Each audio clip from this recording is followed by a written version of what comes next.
Ladies and gentlemen, may I have your attention, please? You're listening to the Yank and Kiwi podcast. Available everywhere on the net.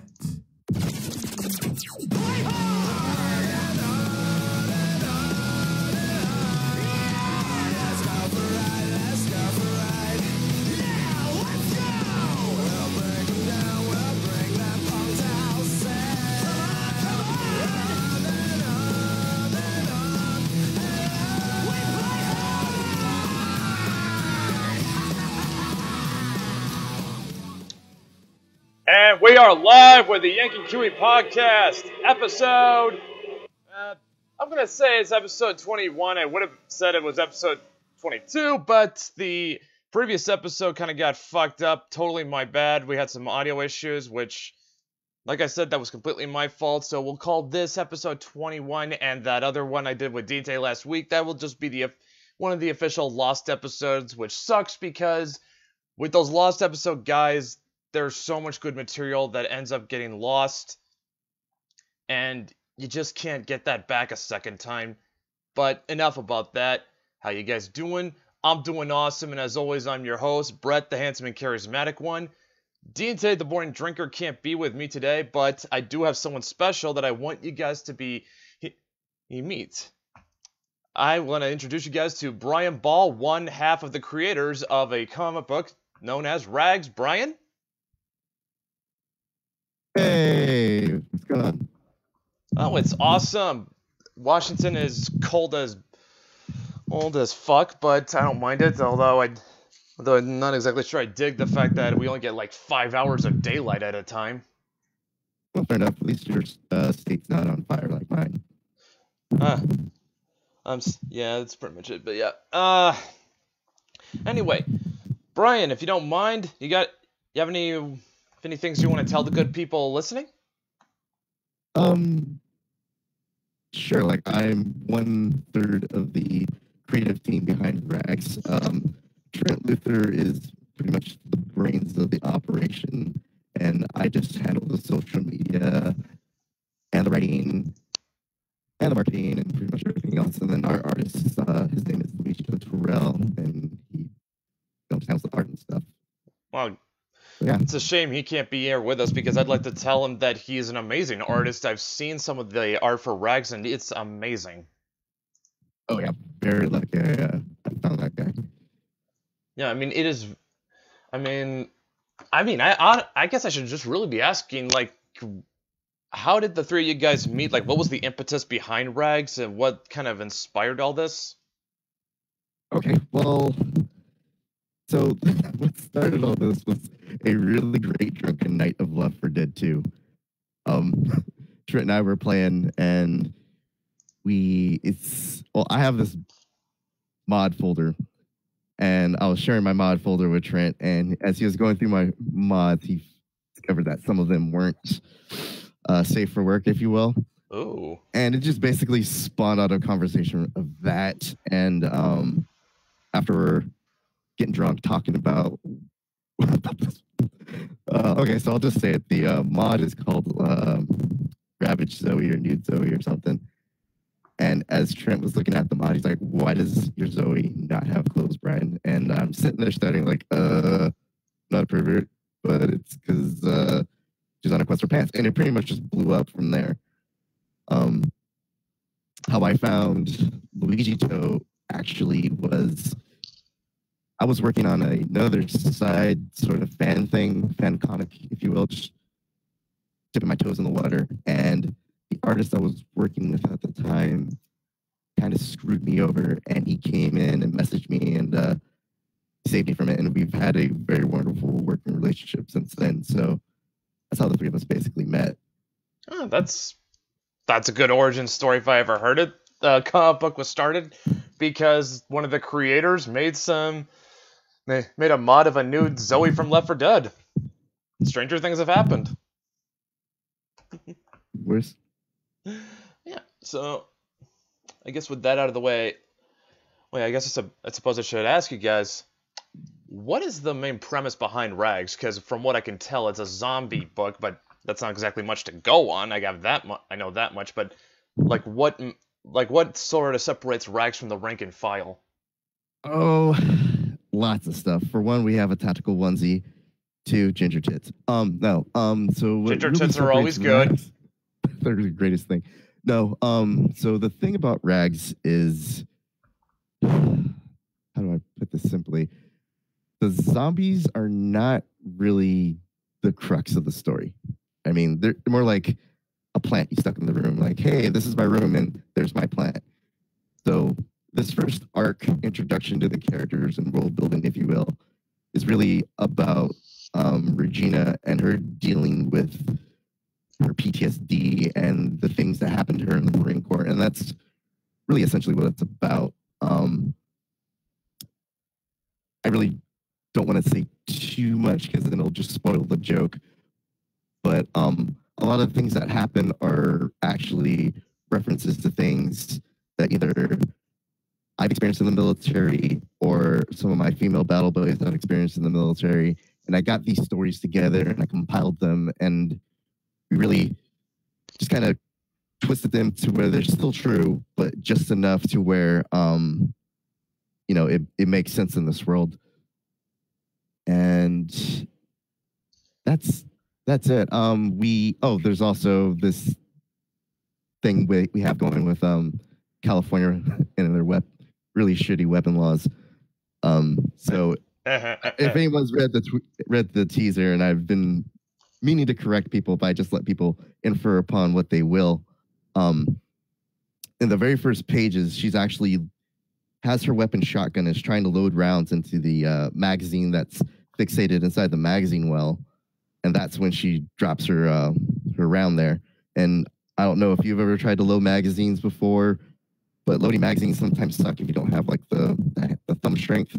Well, There's been at times when I'm at the range and I'm sitting there loading my 30-round mag at work, and then one pops out, and then just grab another and keep going. Yeah. That's actually pretty funny. But you said that's from your experiences in the military, and as well as female friends from the military. So I guess we can assume that you're a vet. Yes, sir. Which branch? Army. I was spent 12 years active duty Army, and I'm riding out these last 6 with the National Guard of California. Yeah, I mean, I got quite a few friends out in Washington that are former Army. Like one of the oldest friends of my family, he got out of Vietnam in E5. Another old friend of the family, he's a retired colonel. Yeah, I actually spent Thanksgiving with him at the officers' club out in Fort Lewis McChord for Thanksgiving. Oh, I know where that's at. I got several other friends who are ex-military. My uncle was an E4 in the Marines too. Back in Desert Storm. Sadly, he's no longer with us, but that's neither here nor there. I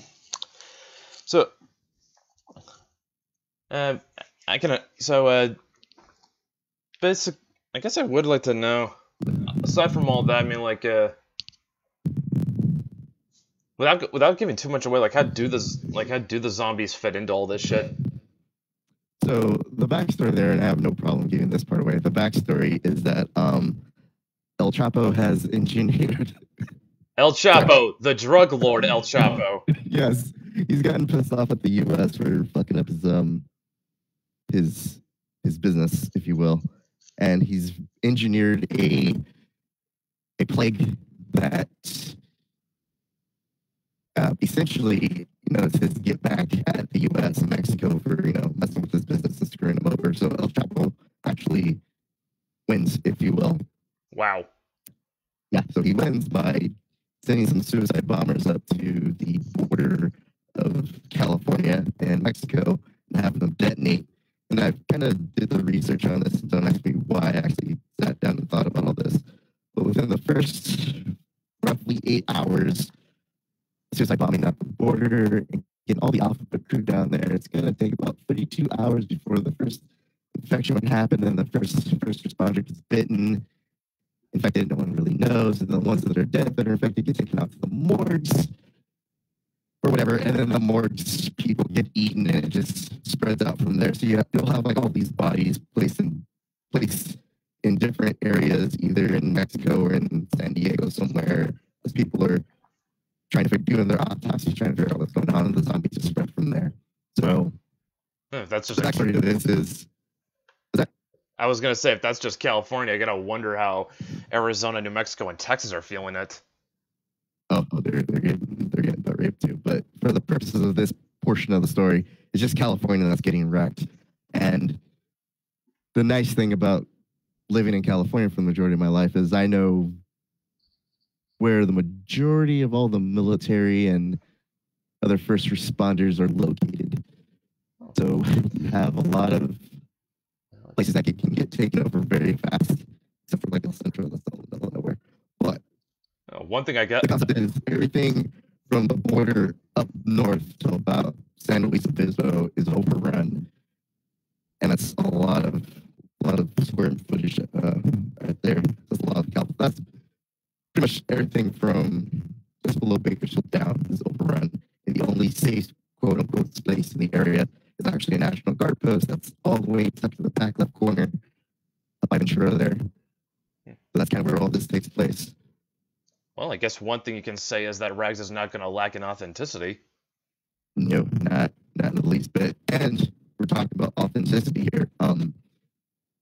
The face model for Regina is actually Liz Finnegan. I don't know if you follow her on Twitter, but she has the best football tweets you will ever see.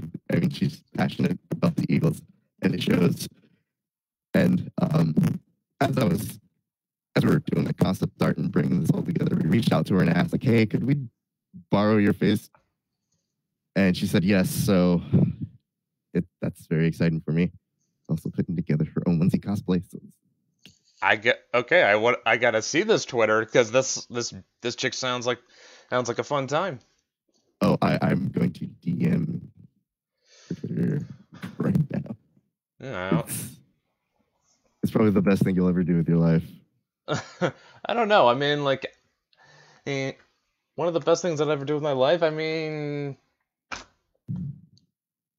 okay, yeah. Honestly, I'm having a hard time coming up with anything that could top that. That outside of maybe the ginger. Liz Finnegan. Yes, I know her. Yes. Yes, Liz Finnegan is. Oh my God.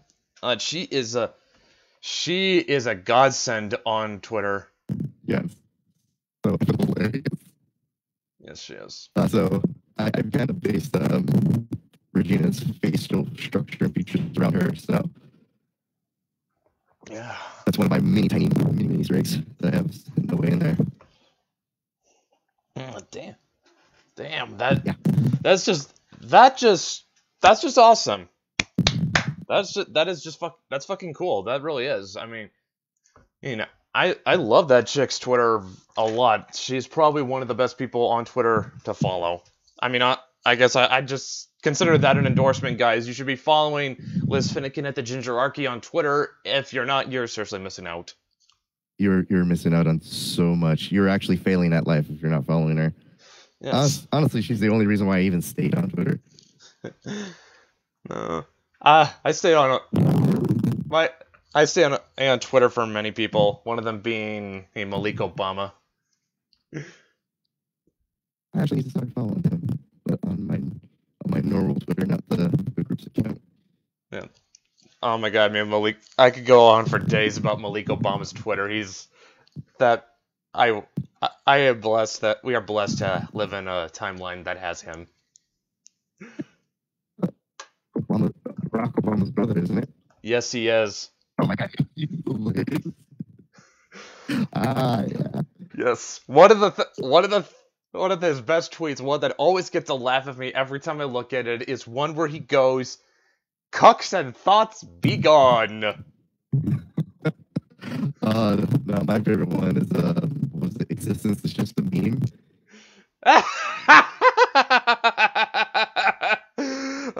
It is a meme. Yeah, life is just like a meme. Yes. So I mean, other than okay, with all the band scene out of the way, as far as comics goes, have you guys like always been into this stuff?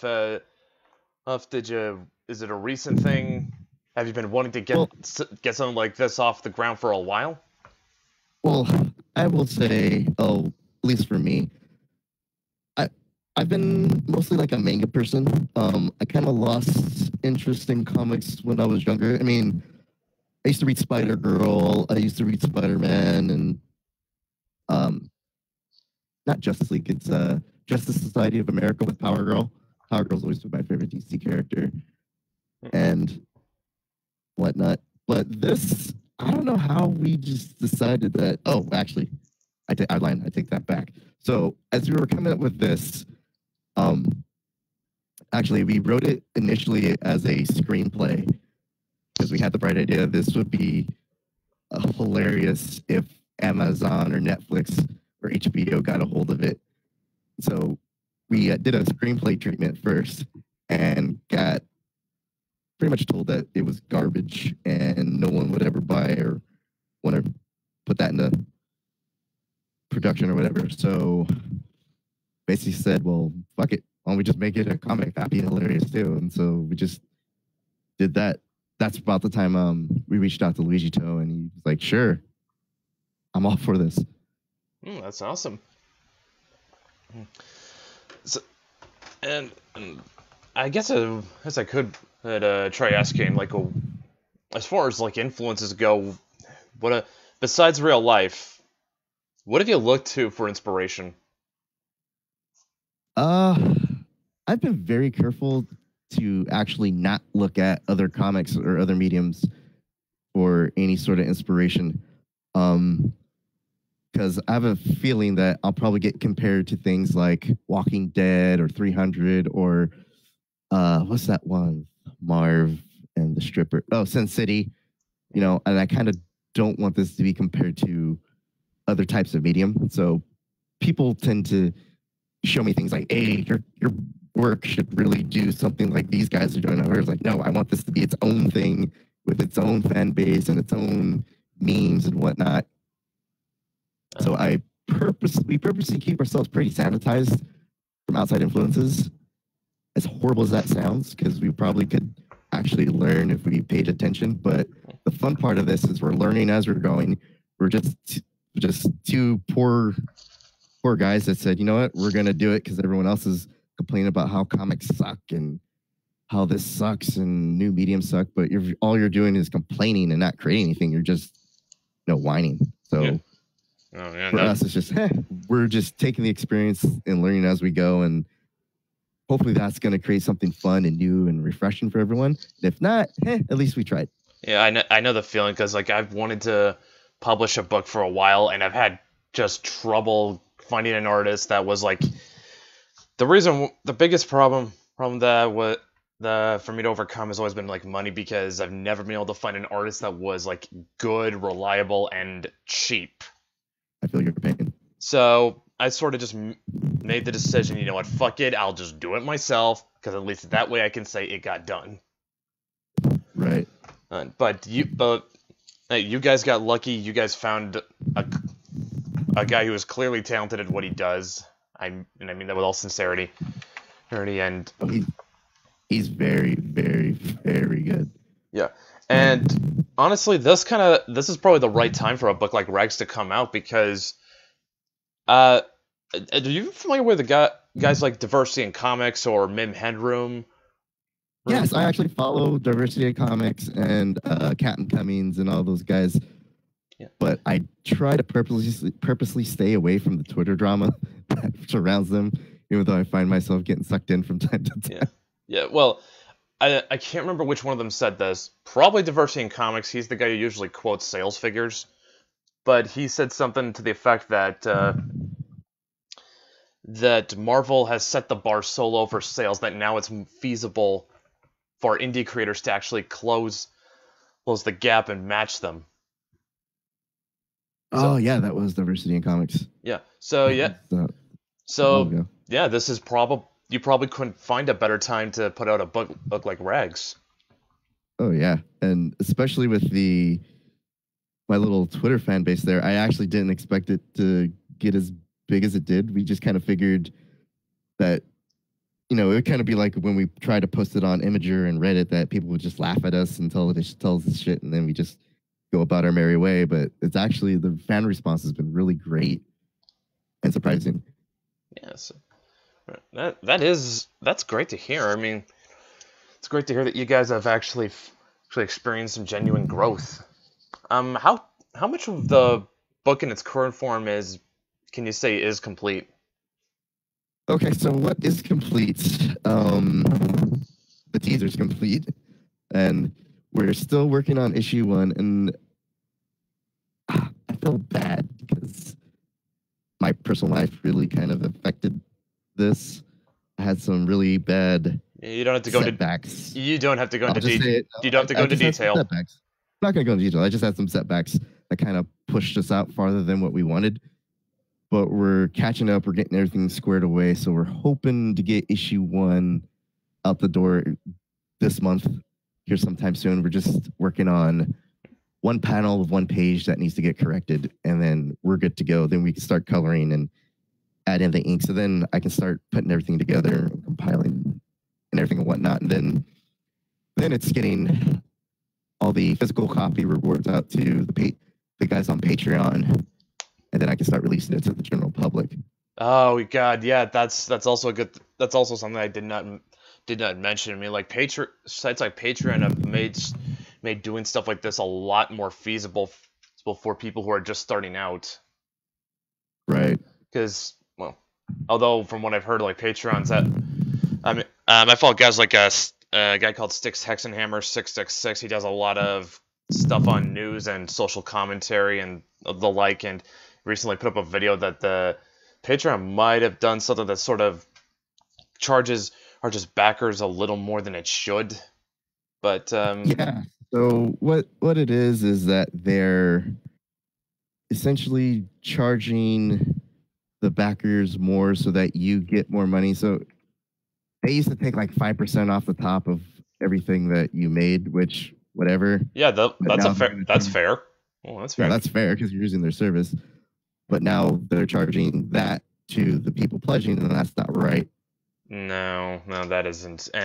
Yeah, there's another site similar to Patreon, and I think it's called Maker Support, sort of sprung up, which, from what I understand, operates a lot better. So, but I was gonna say, like, sites like Patreon and other crowdfunding sites like Kickstarter and Indiegogo, they've really made this a lot more feasible. Like, now like the whole internet has actually made everything a lot easier on indie creators because it eliminates so much overhead. Oh, it eliminates a lot of overhead, and it eliminates what I like to call like the middleman. That's the person who you have to send your work into to the publisher. Yeah, so it eliminates that. The only part that sucks is I have not yet figured out a way to get this book into comic book shops, and that just might be because I've been too busy to do the actual research. But once I figure that part out, this will probably take off. Is it also possible that you might put this through a site that does print on demand as well? So yes, I actually have it on Indie Planet, and Indie Planet was, I don't want to say like the best platform, but it was the most user-friendly platform that I could find to upload my work. So we have a page on Indie Planet, but I would much rather use somewhere else. But for now, it works. Well, I guess if you find anything that works better, that'd be great. Right, and just to keep us abreast. And I mean, like, do you guys have any other social media presences besides Twitter? Like, can we find you on Facebook or YouTube? Oh yeah. Well, I'm on YouTube mostly to play with my shitty video game videos that I used to stream that I don't do anymore. I am actually on Facebook, blah blah blah, facebook.com/ragzombie. There's our page there. I'm on Instagram, I think it was Snapchat too. That's more like my personal Snapchat for Army stuff. That's it. We don't really have a YouTube page yet. We're trying to focus on getting the book done, getting everything complete, getting this first arc done, and just seeing how people react to it. And then I think the next phase, if the book does so well, we'll try to do like a visual novel-ish type thing. That sounds cool. Just make like some YouTube video or pay somebody to do it for us, where everything's just narrated and I assume with stuff like that. complete with voice acting as well. Yeah, I mean that's a plan. Nothing's really in place. It's just a thing to do if we ever find the time to actually do it, because we're all effing busy. Yeah, believe me, I feel you. I gotta work a full-time job myself at a warehouse, but money's good. Yeah. I'm not complaining. Yeah. I feel you. Like Trent's got his full-time job. Luigi To's got his full-time job. I work 2 jobs, plus I go to school at night. So we're all pretty lucky to get as much done as we have. Yeah. In the limited time that we've had. We've been trying to get this off the ground for a good year, I want to say. Like since December last year. Dude, that's a lot of dedication right there. Yeah, a lot of boulders in the way, and a lot of people telling us that, our story was shit, that it wouldn't sell, that we're just a bunch of pervs, but a lot of people just didn't get the joke. All they just saw was, okay, what's this girl doing running around in the bikini? And it's like, it's the joke. You gotta use your critical thinking skills. There's the joke here. And if I could just explain that real quick, back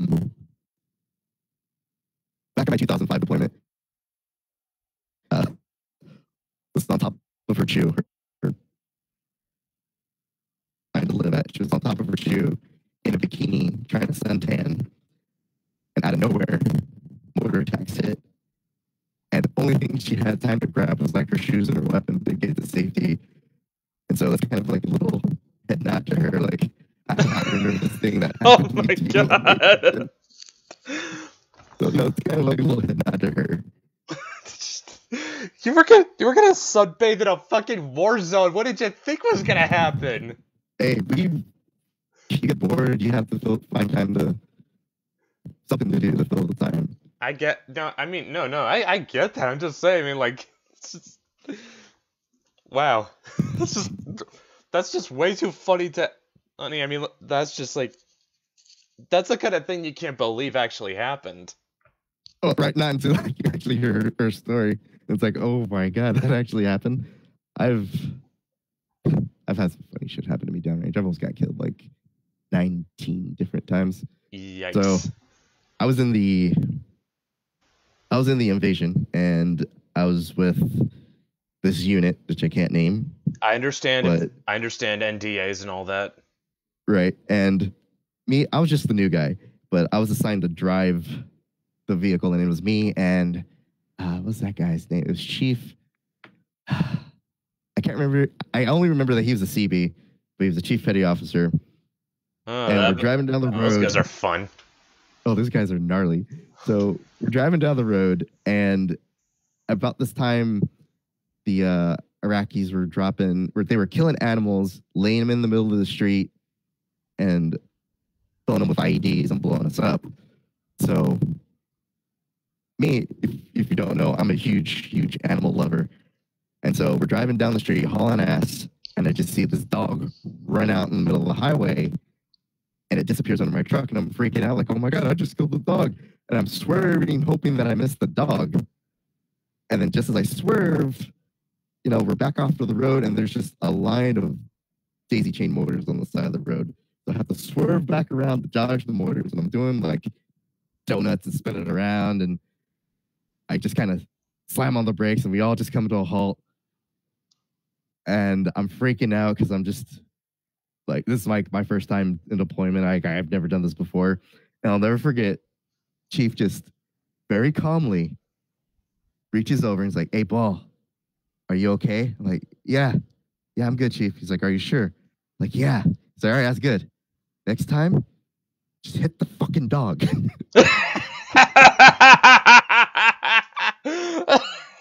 Oh man, this reminds me of back when I was doing driver's ed. My instructor told me that he had girls that were so scared of hitting animals that they would freak out if a butterfly flew right past the windshield. Yeah. Like but that is just, dude. Oh, that's hilarious. Yeah, I've got some stories. Like I said, a lot of the real world experience that I've seen and that I've compiled from my buddies is actually put into this book. And I want to say 80 to 85% of the dialogue is actually real dialogue, like real conversations that I've had with people or that I've seen go on or I've experienced or been a part in. Uh-huh. And yeah, that really has my interest.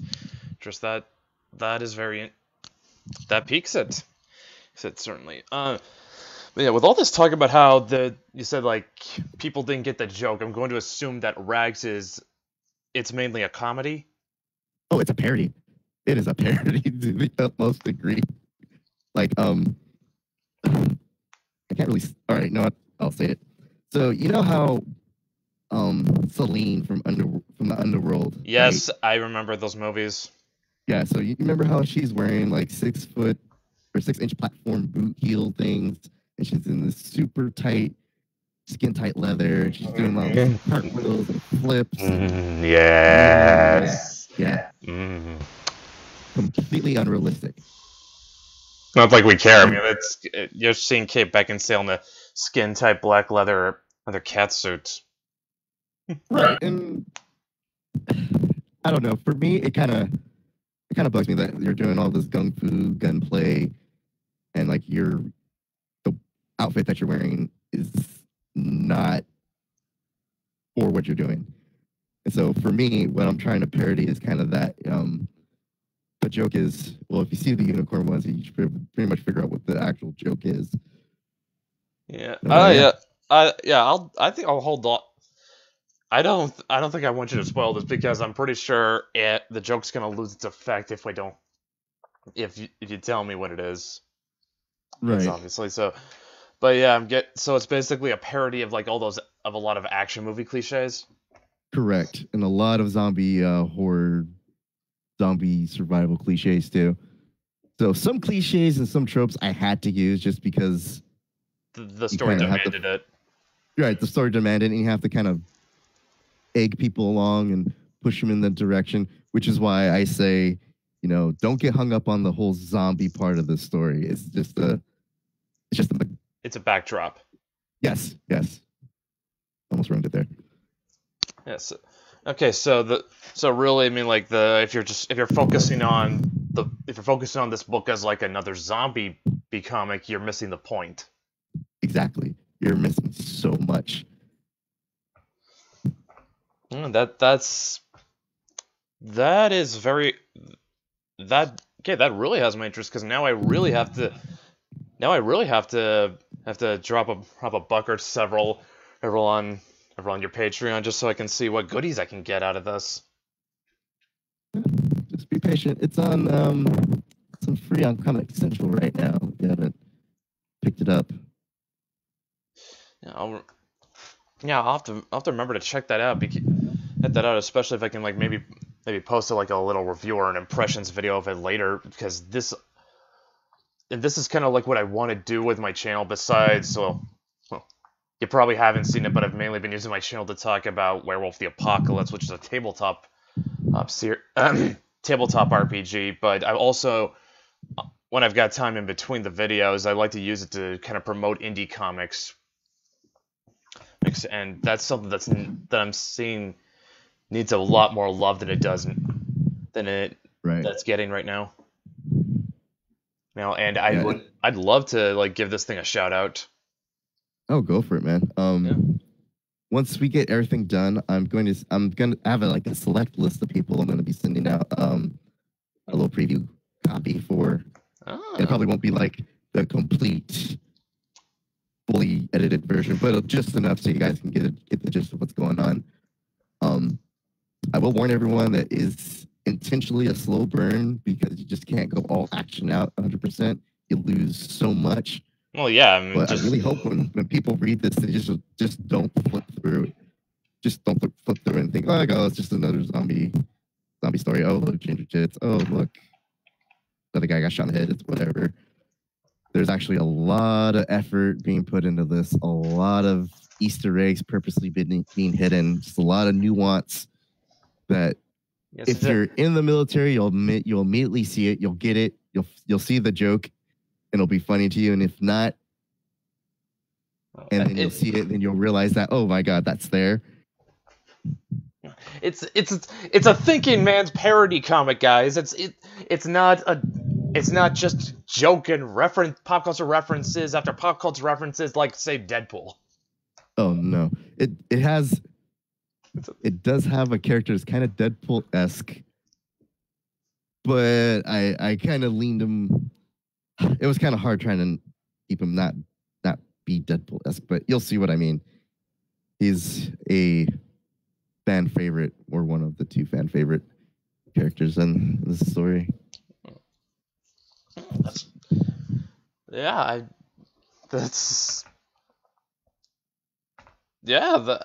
I said, I really like it. I mean, like, the book sounds interesting. You have a cool concept, and it's got an air of authenticity, so nothing's gonna come across fake. And it sounds like this is going to be something that requires you to actually use your brain. You can't just blow through it. You can't just blow through it and expect to get it.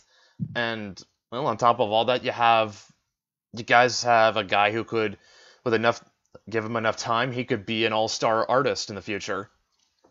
Oh yeah, I really hope somebody takes notice of him and his work and picks him up, and professionally just hires that guy and keeps him. I would say he'd want to go work at DC these days. He'd be wasted in Marvel. Yeah, he'd definitely be wasted in Marvel. So, I guess, with all that said, Brian, is there anything any final words you want to say to the people listening? Yes, please give us a chance. We have so much content. We can actually keep this comic going indefinitely, but we really need to see the numbers, and we're really not trying to say we need to sell 50,000 or even as much as 10. If we can at least consistently see like 500 of these things are getting sold, we can just keep going, and that's all we're really asking. We're not asking for big huge numbers. Our threshold for success is kind of actually pretty low, but we have a lot of different arcs that touch up on a lot of different things. We have a whole arc dedicated to shooting Justin Bieber in the face. And a whole that's good. That's not a bad thing. That is not a bad thing. It's not a bad thing. And then we also have an arc dedicated to a furry cult. Oh God. Oh man, now I really want to see that, because, oh man. If you ever get we're more than willing to keep going, but if once the fan base isn't there, or we're not seeing the numbers, we're just probably gonna move on to do something else, or probably keep it low key. But really, guys, even if you're not really a fan of comics or like comic books in general, give this a chance and just wait and write it out. And when you finally get to the joke, it'll be worth it. Trust me. Yeah, I will try and see if I can grab the teaser from you guys, so I can give this thing a proper shout out on my channel. And with all that said, guys, thank anyone who bothered to show up to this episode of the Yank and Kiwi podcast. Thanks, you're much appreciated. I will hopefully see you next week, but if not, I want you guys all to have a Merry Christmas. And a bah humbug to you too. Merry Christmas.